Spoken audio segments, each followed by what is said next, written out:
The first time I died, an old woman told everyone I had cursed her grandson to death. She said it while my blood was still running down the white tile outside the emergency department. A day earlier, I had tried to stop her from wrapping a thick foam cushion around one of the metal observation benches in our waiting area. That bench is supposed to stay uncovered, I told her. Patients who suddenly lose consciousness tend to slump or slide. It makes a change in condition easier to notice. She glared at me as if I had insulted her family. My grandson has a stomach bug, not one of your dramatic emergencies. You people just don't want to spend money on decent furniture. Then she shoved me away.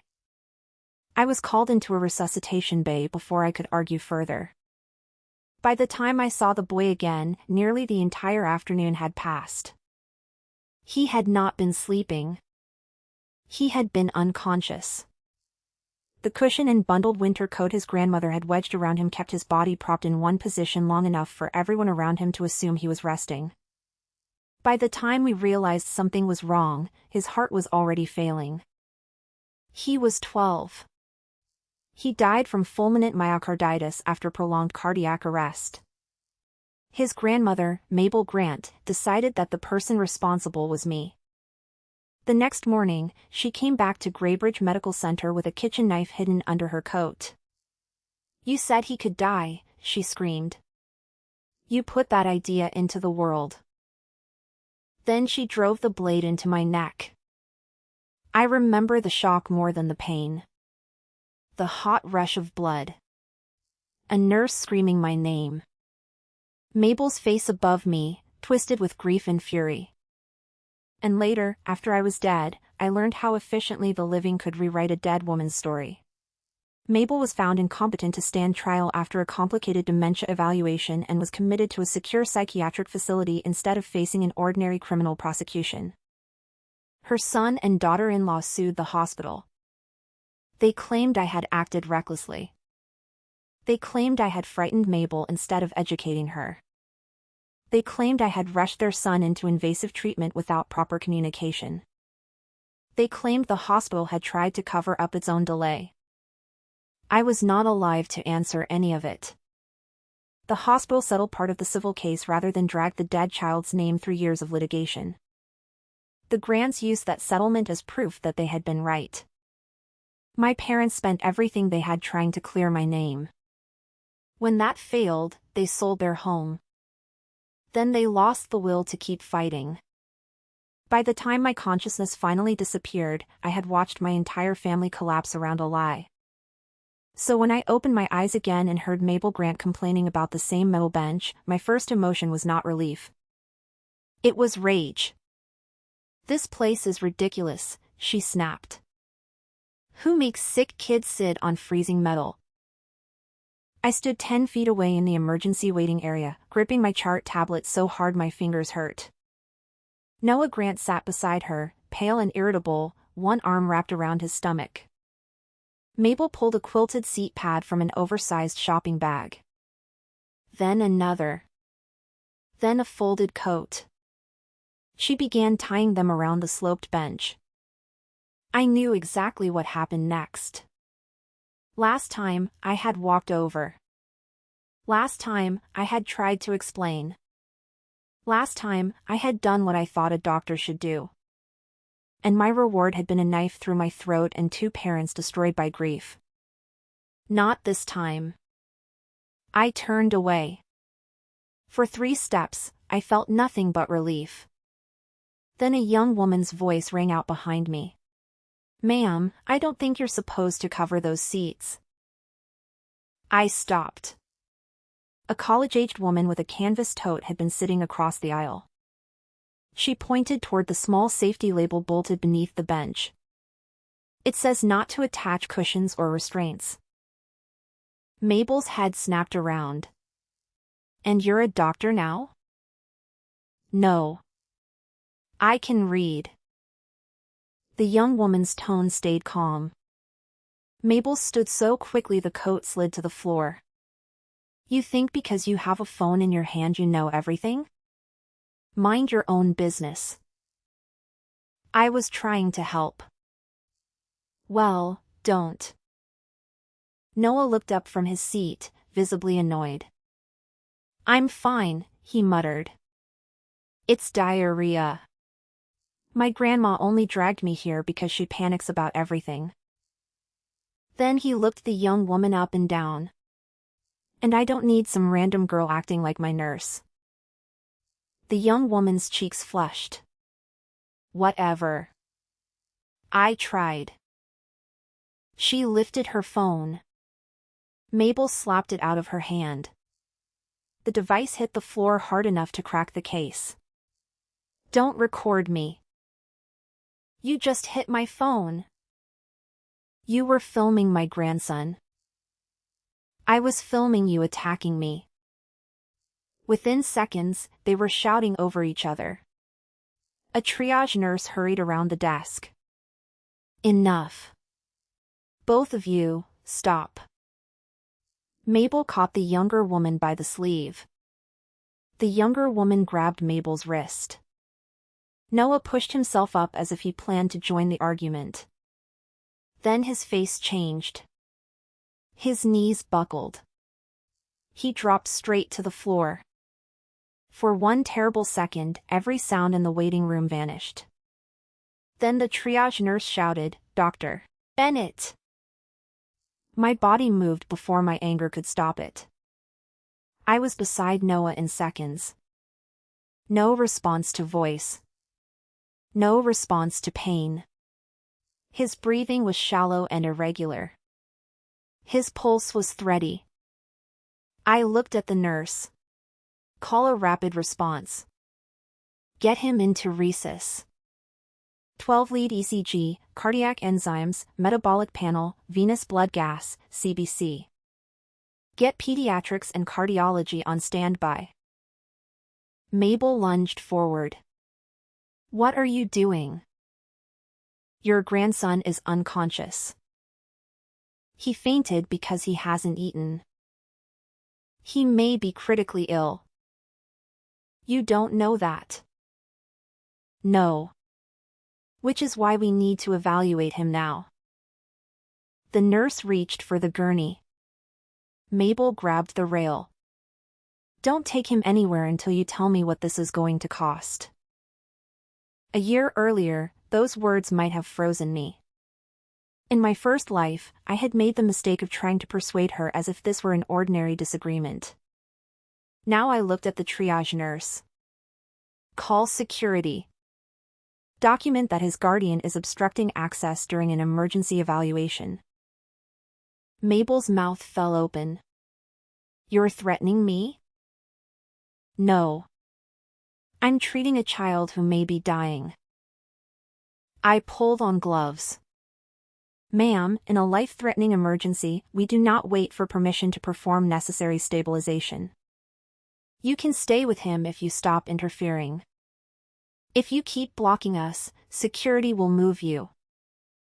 The color drained from her face. For half a second, I thought she might finally understand. Then she slapped me. Hard. My head snapped to the side. Someone in the waiting room gasped. The same young woman who had confronted Mabel earlier immediately raised her phone. This time she did not drop it. Keep filming, I said without looking at her. Mabel stared at me. I could see the shock in her eyes. She had expected me to argue. To cry. To become flustered enough that later she could say I had lost control. Instead, I looked at the security camera over the nurse's station. Then I looked at the security officer running toward us. Witnessed assault on staff, I said. Please keep her away from the patient care area. 2 nurses lifted Noah onto the gurney. His lips had started to turn dusky. We ran. The resuscitation bay doors swung open. The monitor came alive in a burst of alarms. Noah's rhythm was unstable. His blood pressure was falling. I ordered 4 access and the labs we could obtain without delaying treatment. The ECG showed diffuse abnormalities that made my stomach twist even though I already knew what was coming. His cardiac injury markers would later return sky high. But before the first tube of blood reached the lab, Noah convulsed. Then the monitor shrieked. Ventricular fibrillation. Start compressions. The nurse began CPR. Pads on. Charge to pediatric energy per protocol. Mabel screamed from the hallway. What are you doing to him? Security held her back. He's in cardiac arrest, I shouted. We are resuscitating him. You're shocking him? Yes. He's 12. And his heart has stopped. The shock delivered. No organized rhythm. We resumed compressions. Another cycle. Medication. Another shock. A faint rhythm returned, then disappeared. Minutes blurred together. Pediatrics arrived. Cardiology arrived. A respiratory therapist secured the airway. We kept working. No one waited for a signature. No one argued about a coat being cut. No one asked whether defibrillation might damage his clothes. This time, everything happened exactly as emergency care is supposed to happen. And still, Noah died. Not because we hesitated. Because by the time he collapsed in front of us, the disease had already pushed his heart too far. After prolonged resuscitation with no sustainable circulation, the attending pediatric intensivist and I called the code. The room went quiet except for the ventilator cycling air into a body that would not wake again. I looked at the clock. 5:23 p.m. The same time as before. My hands went cold. Mabel was allowed into the room once the team stepped back. She stared at Noah beneath the sheet. No, she whispered. No one answered. He had a stomach bug. Her voice grew louder. He was talking this morning. She turned to me. You did something. The security officer shifted closer. I did not move. You were told repeatedly that he was critically ill. You should have convinced me sooner. I told you he needed immediate evaluation. You should have tried harder. The young woman from the waiting room was still there, now sitting against the far wall with a cracked phone in her lap. She gave a disbelieving laugh. Lady, she told you he could be dying and you hit her. Mabel rounded on her. Stay out of this. No. You dragged all of us into it. A man near the doorway spoke up. I saw the whole thing. The doctor tried to take the kid back, and you kept stopping them. Another woman nodded. So did I. Mabel looked around the room. For the first time, there was no audience she could control. No single nurse whose testimony she could dismiss. No dead doctor whose silence could be rewritten. There were security recordings. Clinical timestamps. Vital signs. Medication records. The rapid response log. The assault report. And at least a dozen witnesses. I walked to the workstation and finished the chart before I let myself shake. Every refusal. Every delay. Every time she physically interfered. Every warning I gave. Every intervention we performed. I documented all of it. Not because I wanted revenge. Because I had learned the cost of leaving a blank space for someone else to fill. I hoped the evidence would be enough. For the hospital, it was. Risk management reviewed the footage before midnight. The pediatric team's notes matched mine. Security filed an assault report. The family was informed that a medical examiner would review Noah's death because he had deteriorated unexpectedly in a hospital waiting area. The preliminary findings supported fulminant myocarditis complicated by malignant arrhythmia. No one blamed me. Not officially. Mabel did not care. 3 days later, her face appeared on my phone. She was live streaming from her kitchen. A framed school photo of Noah sat on the table beside her. "My grandson walked into that hospital alive," she sobbed. "He came out in a body bag." The clip already had tens of thousands of views. She pointed toward a photograph of me pulled from the hospital's public staff directory. This woman ignored him. Then when he collapsed, she treated him like some experiment. My jaw tightened. I kept watching. She was angry because I questioned her. She wanted to prove she was right. That was when I understood. The attack had changed. In my first life, Mabel had used a knife. In this one, she had found a camera. The comments moved faster than I could read. Some were sympathetic. Some demanded an investigation. Some called me a murderer. Some asked how someone that young could be trusted with emergency medicine. One person found my old residency photograph. Another found the hospital's general number. By morning, strangers were calling the emergency department to ask whether the child-killing doctor was working. I took screenshots. Then I called the hospital's legal office. This time, I would not wait for my parents to defend a dead daughter. The hospital issued a short statement. A pediatric patient had experienced a catastrophic medical emergency. The hospital could not discuss protected medical information publicly. An internal review and outside medical review were underway. Staff safety incidents had been referred to law enforcement. It was careful. It was accurate. It was also useless against a woman willing to cry into a camera for 6 hours a day. Mabel's son, Daniel, joined her next live stream. He wore a black shirt and looked exhausted enough to be convincing. "My mother is grieving," he said. "She's not good with technology, so my wife and I are helping her tell Noah's story." There it was. My first solid clue.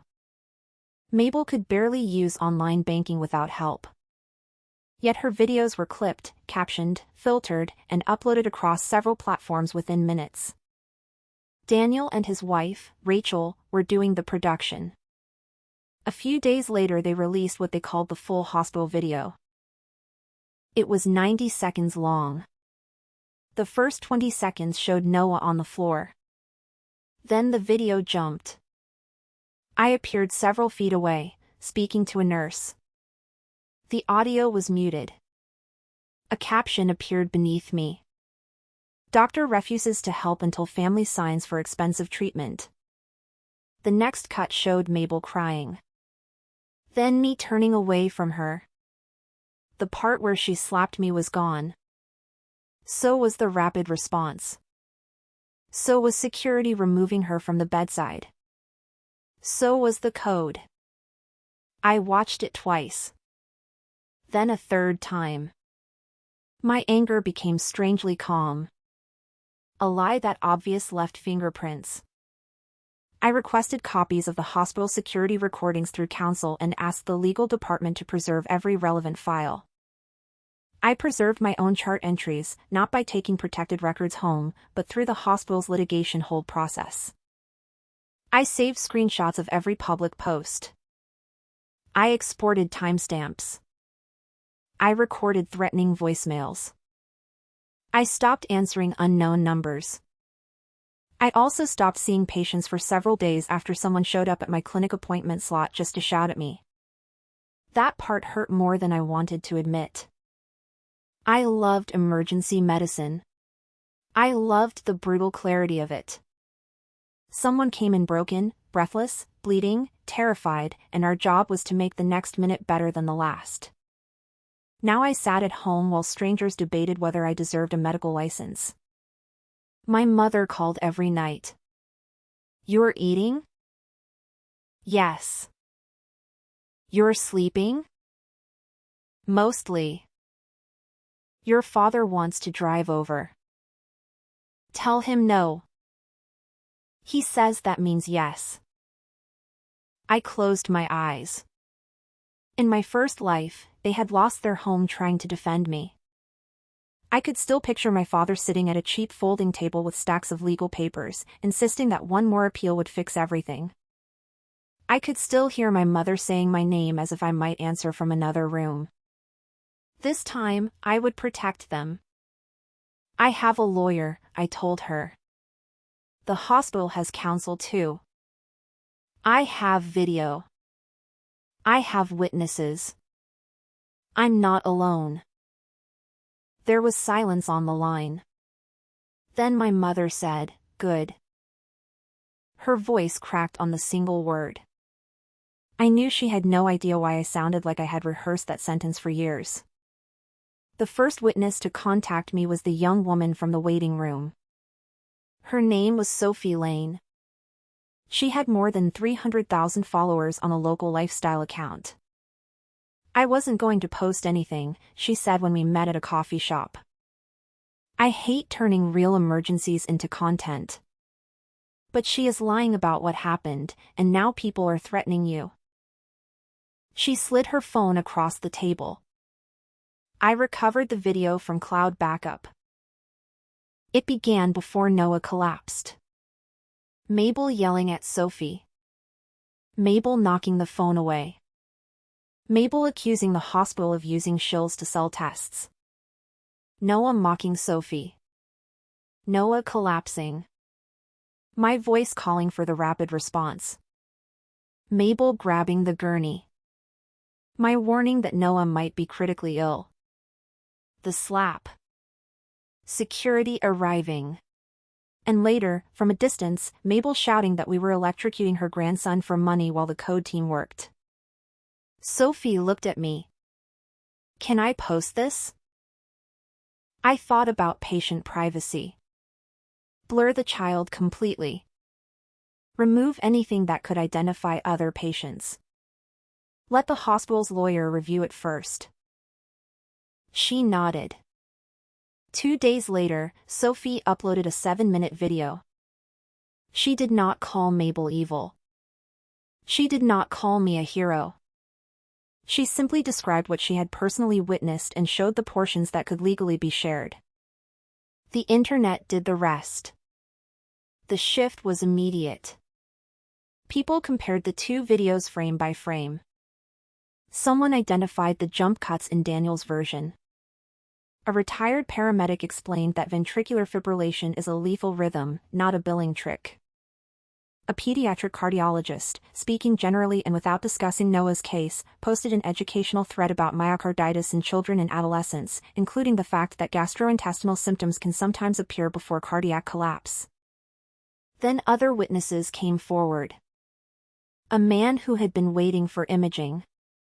A woman whose mother was being discharged from urgent care. A hospital volunteer. Even the security officer agreed to give a formal statement through counsel. Mabel's narrative began to fall apart. She responded by doubling down. "The hospital paid all of them," she said on a live stream. Then Daniel made the mistake that ended the public argument. He uploaded a screenshot he claimed proved the hospital had altered its security footage. The screenshot included editing software in the corner of his own computer. A technology reporter noticed. Within hours, people were asking why the grieving family had a video project open with multiple cut timelines matching the exact length of their full clip. Daniel deleted the post. Screenshots were already everywhere. His deletion became more evidence. My lawyer filed a civil defamation suit against Mabel, Daniel, and Rachel. The hospital filed its own action regarding harassment, false statements, and interference with operations. The prosecutor's office separately reviewed the assault in the emergency department and repeated threats made afterward. For the first time since I woke up in this second life, I slept through an entire night. The legal process was not cinematic. There was no single courtroom speech that made everyone gasp. There were depositions, requests for records, preservation letters, platform subpoenas, expert review, a forensic examination of the edited clips. Daniel and Rachel tried to claim Mabel had created everything herself. Then metadata showed the videos had been rendered on Daniel's laptop and uploaded through an account linked to Rachel's phone. They tried to say the captions were opinions. My lawyer walked them through each factual claim. That I refused treatment. False. That I demanded payment before resuscitation. False. That I intentionally delayed care. False. That the hospital altered the original footage. False. That I profited personally from Noah's emergency procedures. False. They had not criticized me. They had manufactured a story. Mabel remained the most difficult. At deposition, she cried when questions were hard. She forgot details that made her look bad and remembered with stunning precision anything that made her look like a victim. When shown footage of herself striking me, she said, I was a grandmother in shock. When shown footage of herself blocking the gurney, she said, I was protecting my grandson. When asked whether I had told her Noah might be dying, she stared at the table. I don't remember. Sophie's video played next. My voice was clear. Your grandson is unconscious. He may be critically ill. Mabel's own voice followed. Don't take him anywhere until you tell me what this is going to cost. She stopped crying. For a few seconds, the room was silent. Then she said, if she had been a better doctor, she would have made me understand. I almost laughed. Not because it was funny. Because there it was. The center of her entire world. Every choice was someone else's responsibility. Every consequence belonged to someone else. Her grief was real. So was her cruelty. One did not cancel the other.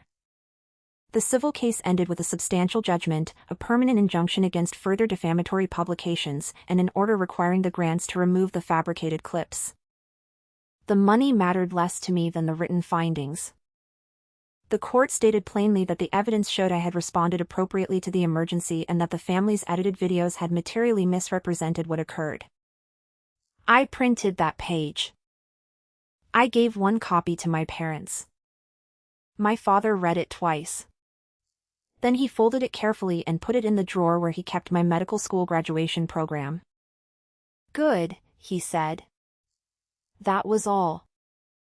My mother cried enough for both of them.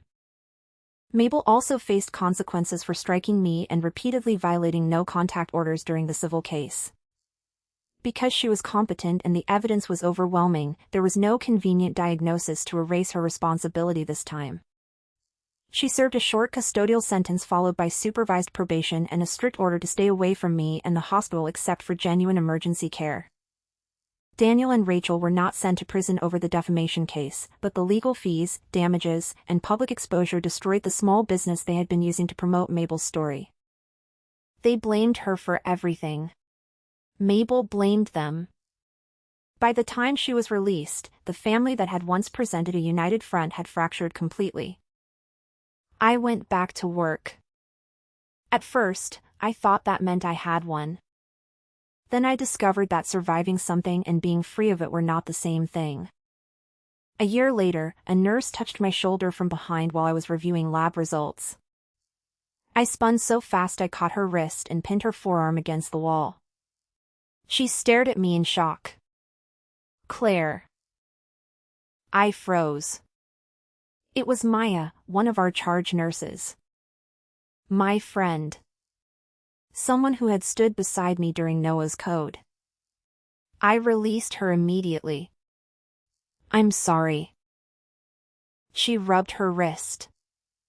You okay? Yes. It came out too quickly. Maya did not challenge the lie. She only said, you don't have to be okay just because court is over.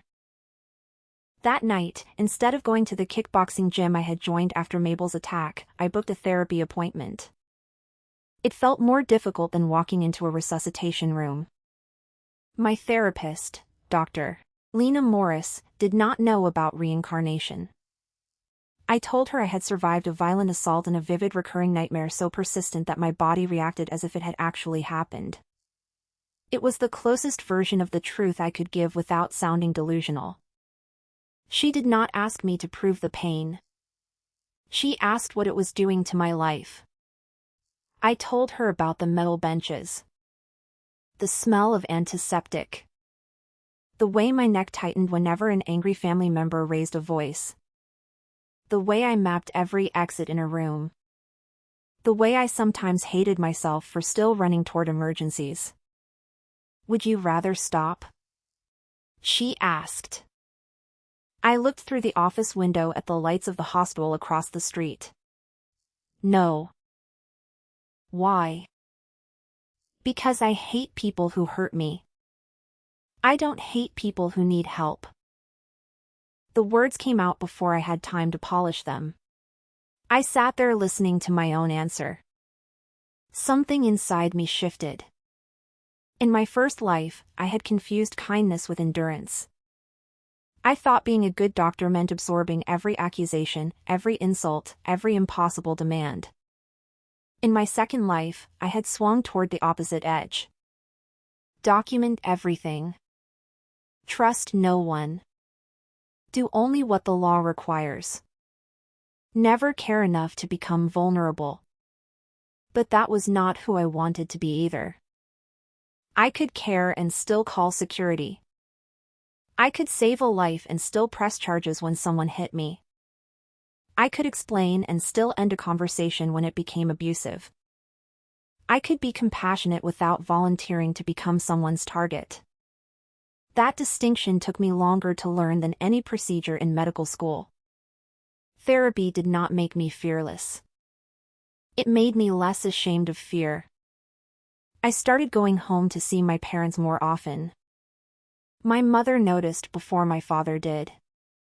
One Sunday she made pot roast and kept adding food to my plate until I told her I was going to need a second stomach. You're too thin. I'm not. My father looked over his glasses. She's not thin. Her face is rounder. My mother kicked him under the table. He grunted and immediately became fascinated by his potatoes. I laughed. Then, without warning, my eyes filled with tears. My mother put down her fork. What happened? Nothing. You're crying. The food is good. My father frowned. You've eaten my cooking for 30 years and never cried. It's Mom's cooking. That explains it.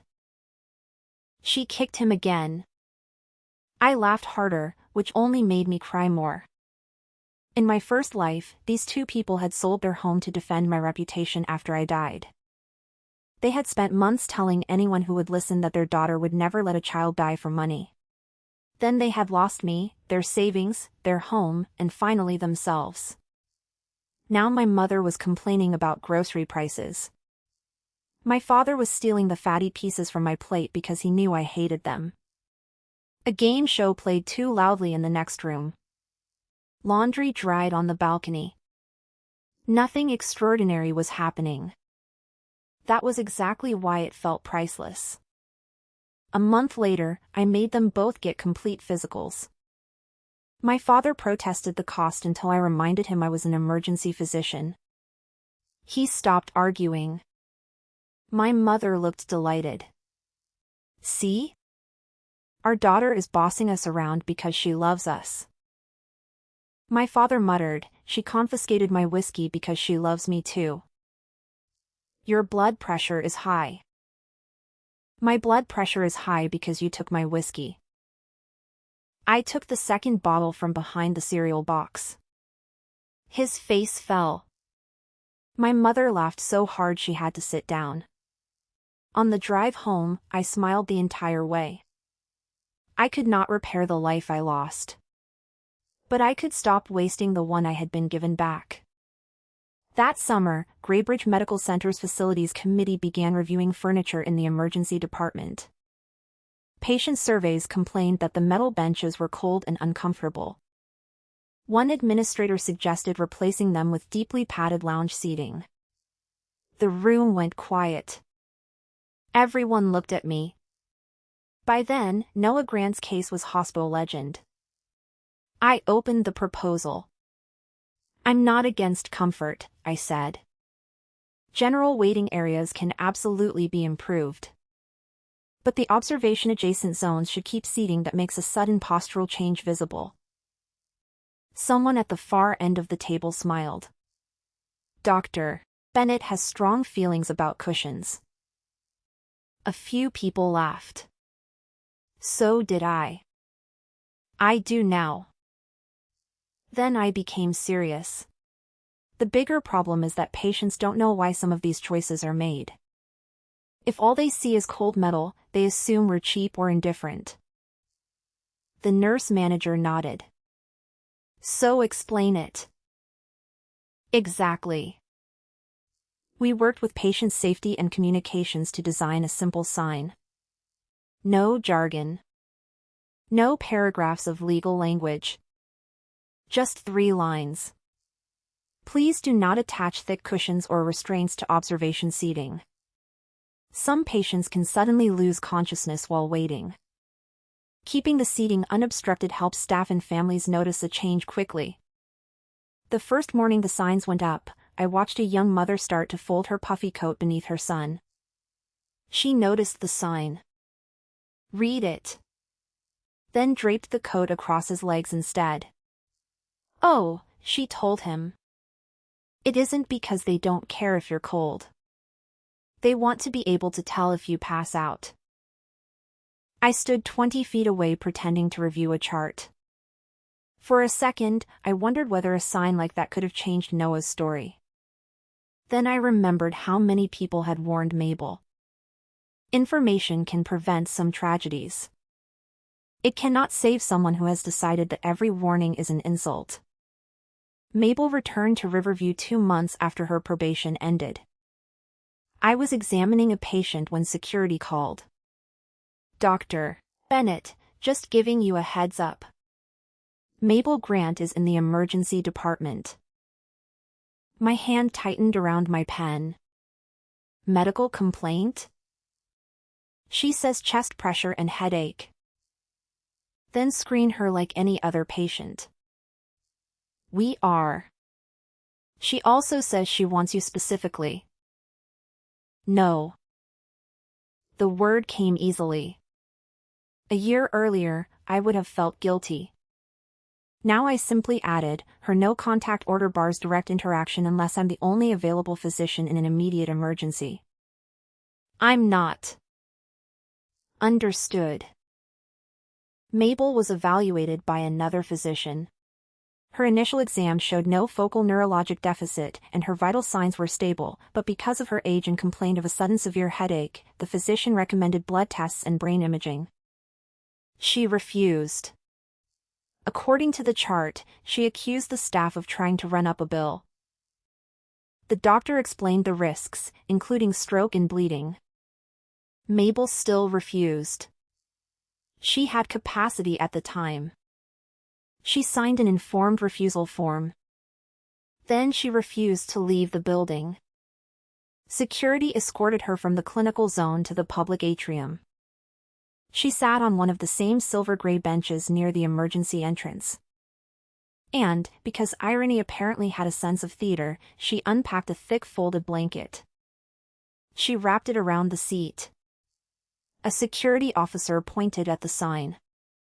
Mabel told him to mind his business. He told her she could not obstruct the observation seating. She moved to a bench farther down in the public atrium, outside the monitored clinical section, and lay down beneath the blanket. She insisted she was waiting for a ride. Daniel and Rachel did not come. For months after the lawsuit, they had treated her like a liability. According to Mabel, they had stopped answering most of her calls. She slept there for nearly an hour. Then a custodian noticed she had not moved when the public address system sounded overhead. He tried to wake her. She did not respond. The rapid response call came through while I was upstairs. I froze when I heard the location. Then I ran. Not because I forgave her. Because she was unconscious in my hospital. By the time I reached the atrium, another physician was already assessing her. Mabel's pupils were unequal. Her blood pressure had spiked dangerously high. She was breathing but unresponsive. The team rushed her to imaging. The scan showed a massive intracerebral hemorrhage with extension into the ventricles and signs of herniation. Neurosurgery reviewed the images. There was no meaningful surgical option. Even with maximal treatment, the prognosis was catastrophic. We stabilized what we could and admitted her to intensive care. When Daniel finally arrived, he did not ask whether she was in pain. He asked whether she had her purse. Rachel arrived 20 minutes later and asked the same question. The ICU nurse looked at me across the desk. I said nothing. Mabel briefly regained partial consciousness the next afternoon. She could not form full sentences. The hemorrhage had damaged language pathways. Her right side was nearly motionless. Daniel stood beside the bed with her wallet in his hand. "Mom," he said loudly, as if volume could repair her brain. "What's the code to your phone?" Mabel stared at him. "The bank app," he continued. "I need the password." Rachel touched his arm. "Ask about the safe deposit key too." Mabel made a strained sound. Her eyes filled with tears. Daniel leaned closer. "What?" "Say it again." She managed 2 broken words. "Help. Me." His expression hardened with frustration. "The doctors already said there's nothing they can do. I'm trying to take care of everything." Mabel's gaze shifted across the room. It landed on me. I had come in only because the ICU attending requested a witness familiar with her prior history and no contact restrictions. For 1 second, her eyes became startlingly clear. Her mouth moved. At first I could not understand. Then she forced the words out. "The chair." I stepped closer despite myself. She swallowed. "Noah." Her breathing became uneven. "I should." Listened. A chill moved through me. Noah had slid from the bench in this life. His collapse had been seen immediately. Only in my first life had he remained propped on the cushions for hours. Mabel looked at me with tears leaking into her hair. The coat kept him up. My heart stopped for a beat. She remembered. Maybe not everything. Maybe the dying brain was mixing memory and regret. Maybe the universe had done to her what it had done to me. I would never know. Daniel interrupted. "Mom, where is the key?" The moment shattered. Mabel looked at her son. For the first time, I saw something in her face that resembled understanding. She had spent years insisting that love meant entitlement. She had demanded obedience from everyone around her. Now the son she had defended from every consequence stood at her deathbed calculating access to her accounts. The hemorrhage progressed overnight. She died before dawn. I felt no triumph. Only exhaustion. Daniel and Rachel caused their own next disaster. Hospital security discovered that they had removed several pieces of jewelry, Mabel's wallet, and financial documents after staff specifically told them her property had been inventoried for safekeeping. An investigation into the theft uncovered messages between them discussing how to access her accounts before probate. That investigation, in turn, produced devices containing archived project files from the old defamation campaign they had claimed were deleted. Those files included draft captions, altered timestamps, and messages coordinating false statements. The civil case had already punished them financially. Now prosecutors had evidence of elder financial exploitation, theft, obstruction, and violations connected to prior court orders. They both eventually entered plea agreements that included prison time and restitution. It was not the dramatic lifetime sentence Mabel used to threaten other people with. It was something more ordinary and more real. A record. A cell. Years lost. Money returned. And consequences they could not talk their way out of. When I left the courthouse after the final hearing, I stood on the steps and took one long breath. In my first life, the Grant family had survived me and destroyed the people I loved. In this life, my parents were alive. My license was intact. My name was mine. And I did not have to become cruel to keep it. After the Grants disappeared from my life, I expected peace to arrive all at once. It did not. Peace was annoyingly gradual. Some nights I still woke with one hand pressed to my neck. Some mornings I walked through the emergency department and could almost smell blood that had never touched the floor in this life. If an angry family member raised a voice behind me, my shoulders tightened before I could stop them. If someone reached suddenly into a coat pocket, my attention snapped there. Dr. Morris taught me not to treat those reactions as proof that I was failing.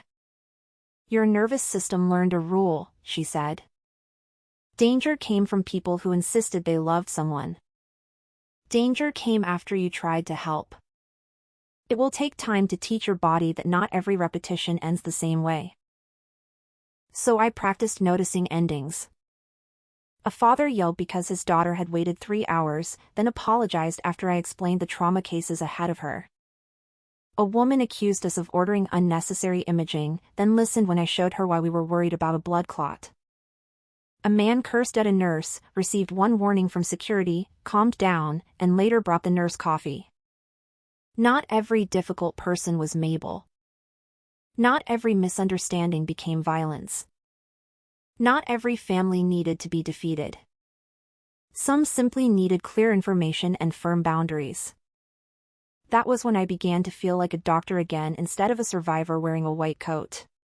The real turning point came the following winter. Graybridge was under a severe cold advisory, and the emergency department was overflowing before noon. Respiratory infections had filled every pediatric bay. Older patients sat wrapped in blankets. Wet boots tracked slush across the lobby. I was reviewing a CT result when Maya ran into my room. Claire, observation seating. Teenager collapsed. My chest tightened. For half a second, I was back in the old waiting room. Noah on the floor. Mabel screaming. The slap. The monitor alarm. Then the present returned. I grabbed my stethoscope and ran. A boy around 13 lay beside the silver observation bench. His mother knelt next to him, white-faced and shaking. He was talking to me, she kept saying.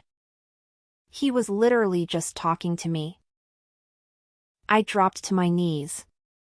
No response. Abnormal breathing. Weak, rapid pulse. Get the gurney. The nurses moved immediately. We transferred him into resuscitation. Any recent illness? I asked as we ran. His mother hurried beside us. He threw up twice this morning. He's been tired all week. He had a fever 4 days ago, but it went away. vomiting, fatigue, recent viral illness, adolescent, sudden syncope. My heart seemed to drop into my stomach. Any chest pain? He said his chest felt weird last night. I thought it was heartburn. I looked at Maya. She knew. ECG now. Cardiac panel. CBC, CMP, lactate, blood gas. Bedside echo if cardiology can get here fast. The rhythm strip printed. Dangerous changes. The first bedside ultrasound showed severely impaired cardiac function. Pediatric cardiology reached us within minutes. Dr. Patel looked at the screen and swore under his breath. Possible fulminant myocarditis. The boy's mother gripped the edge of the bed. What does that mean? I faced her. It means the heart muscle may be severely inflamed. It can cause sudden dangerous rhythms and shock. This is life-threatening. Her eyes filled instantly. What do you need me to do? We are already treating him. I need you to understand that his condition can change very fast. We may need electrical shocks, medications, a breathing tube, and possibly mechanical circulatory support. She nodded so hard her hair fell loose around her face. Do it. We'll have consent documents for procedures that require them, but if his heart stops, we will act immediately. Please. She took the pen from the nurse. I don't care what you have to do. Just please help him. I had barely turned back when the monitor alarm changed. Ventricular fibrillation. For one terrifying second, the sound went through my body like a blade. Then training took over. Start compressions. Defibrillator ready. Charge. Clear. The first shock failed. We resumed CPR. No one blocked the bed. No one accused us of faking the monitor. No one asked who would pay for the damaged shirt as we cut it open. No one demanded my board scores while I was trying to restart a child's heart. The mother stood outside the room with a nurse holding her upright. All she said was, please. Please. Second shock. Still fibrillation. Medication. CPR. My arms ached even though I was rotating compressions with the team. Sweat ran down my back. A voice I had not heard in months rose inside me. Not again. I forced it down. This was not Noah. This was not Mabel. This was not my first life. This was a different child, in a different moment, with a family that had listened. We kept going. Third shock. The line on the monitor changed. Maya leaned forward. Organized rhythm. I checked the carotid pulse. There. Faint. But there. We have a pulse. The room released one collective breath. It was not victory yet. His blood pressure remained dangerously low. He was intubated and transferred to the pediatric intensive care unit. That night, he deteriorated again. The cardiology team escalated support. For several hours, there was serious discussion about whether he would need extracorporeal mechanical support. I was technically no longer his primary physician once he reached intensive care, but I checked his chart more often than I wanted to admit. The next morning, Dr. Patel caught me outside the unit. You know he's not your patient anymore. I know. He's still alive. I know. He studied my face. Go home, Claire. I did. Then I came back 12 hours later for my next shift and checked again. Still alive. 2 days. 3. 5. His heart function began to improve. The ventilator came out. A week later, he was awake. 2 weeks later, I saw him propped against pillows eating oatmeal with the enthusiasm of someone who had discovered food after a religious awakening. His mother laughed when she saw me. There she is. The boy looked up. Dr. Bennett? That's me. I don't remember you. That's usually a good sign when I meet someone during a cardiac arrest. He considered that. Fair. How do you feel? Hungry. His mother wiped at her eyes.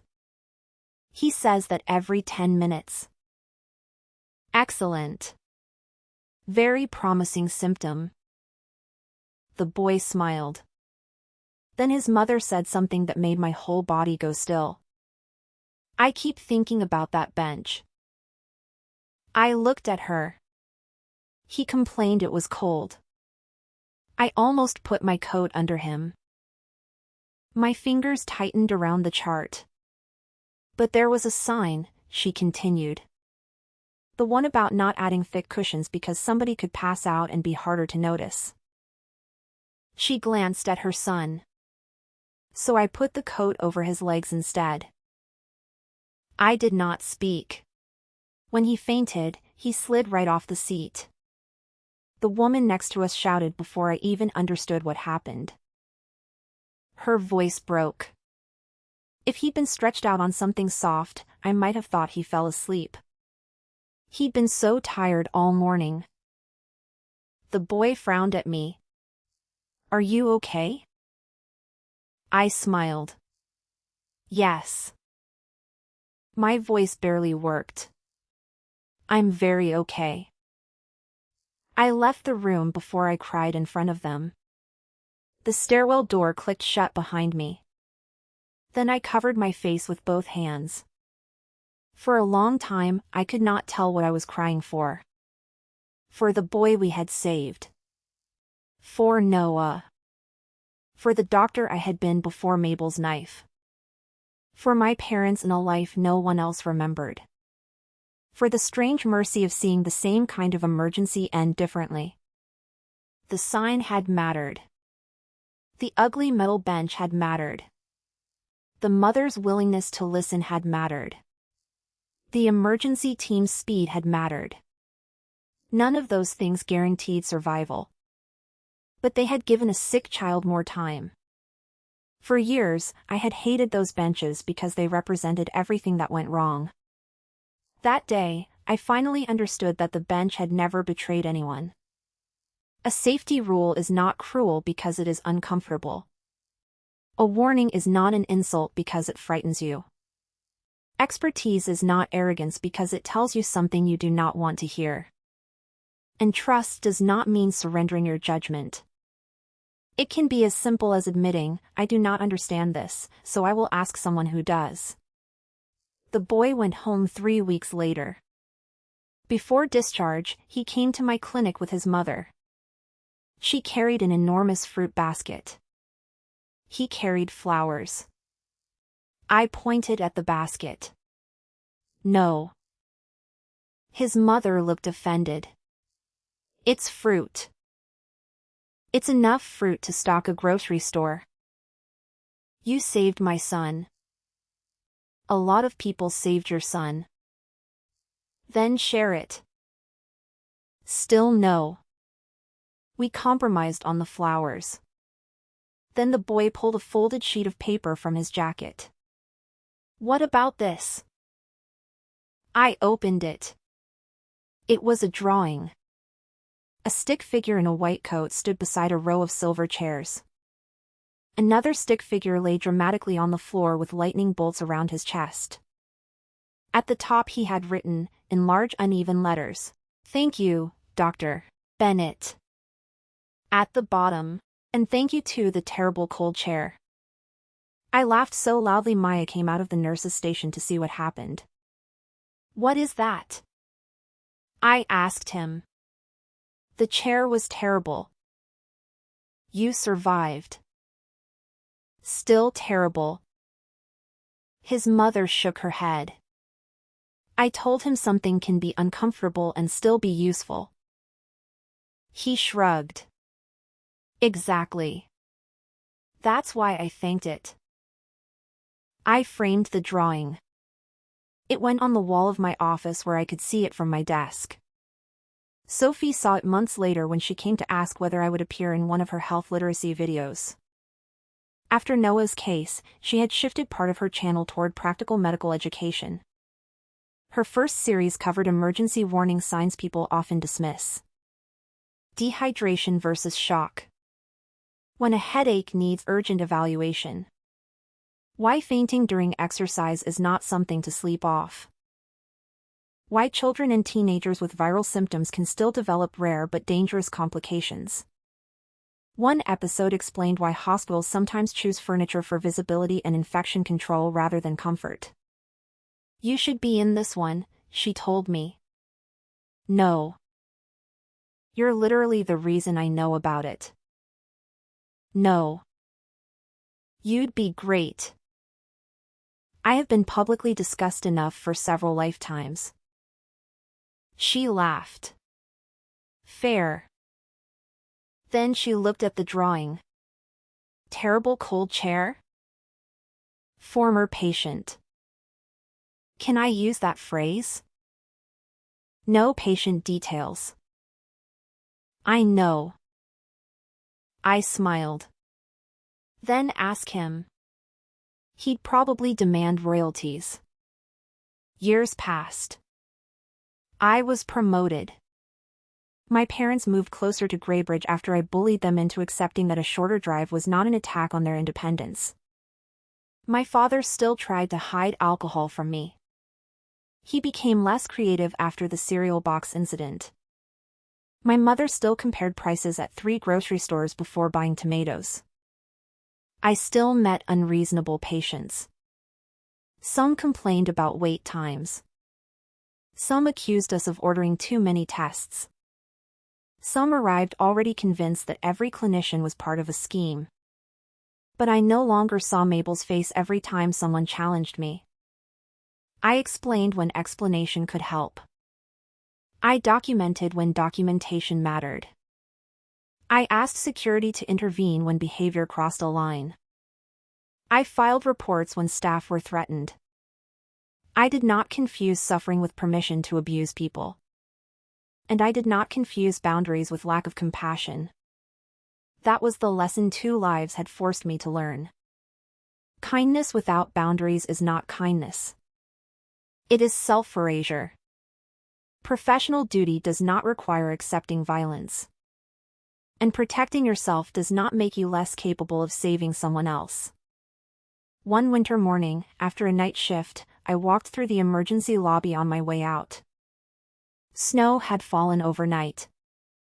The glass doors reflected pale morning light across the floor. A custodian was wiping down the silver benches. An older woman sat there with a little girl wrapped in a pink coat. The child rubbed her hands together. "Grandma, why don't they put cushions on these? They're freezing." The grandmother leaned closer to the safety sign. She read it slowly. Then she nodded. "Because if somebody gets really sick and passes out, they want people to notice." The girl frowned. "So it has to be uncomfortable?" "Not on purpose." The woman unwound her scarf and placed it across the child's knees. "You can stay warm without changing what the hospital needs the chair to do." The girl accepted this answer immediately. "Okay." I stopped a few feet away. The bench caught the sunrise and flashed silver. Once, I believed that piece of furniture would follow me forever as a symbol of everything I had lost. Now it was just a bench. Cold. Practical. Easy to clean. Designed for a particular purpose. It could not hurt anyone. It could not lie. It could not choose who listened and who did not.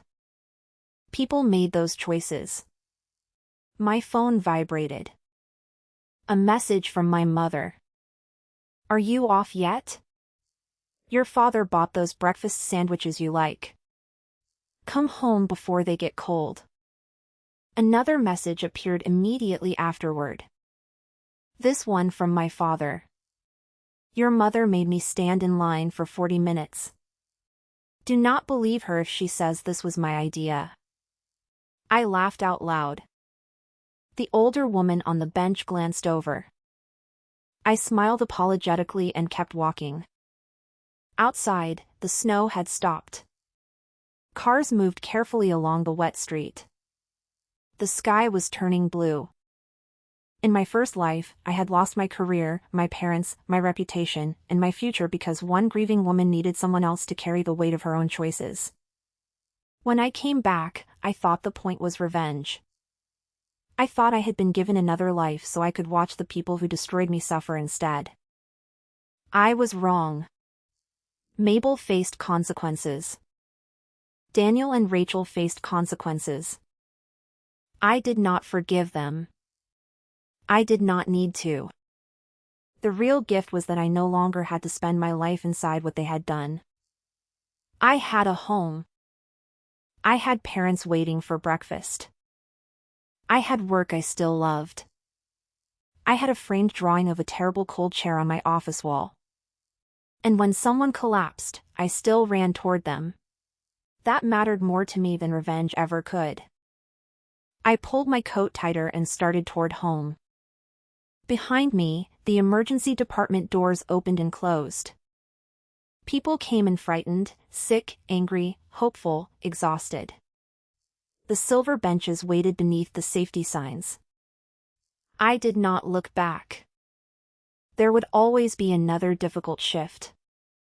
Another person who refused to listen. Another family terrified enough to lash out. Another moment when I would have to decide whether fear would control me. I knew my answer now. I would stay careful. I would stay clear-eyed. I would protect myself. I would protect my team. And when there was a life in front of me that I could still reach, I would reach for it. This time, I intended to live for a very long time.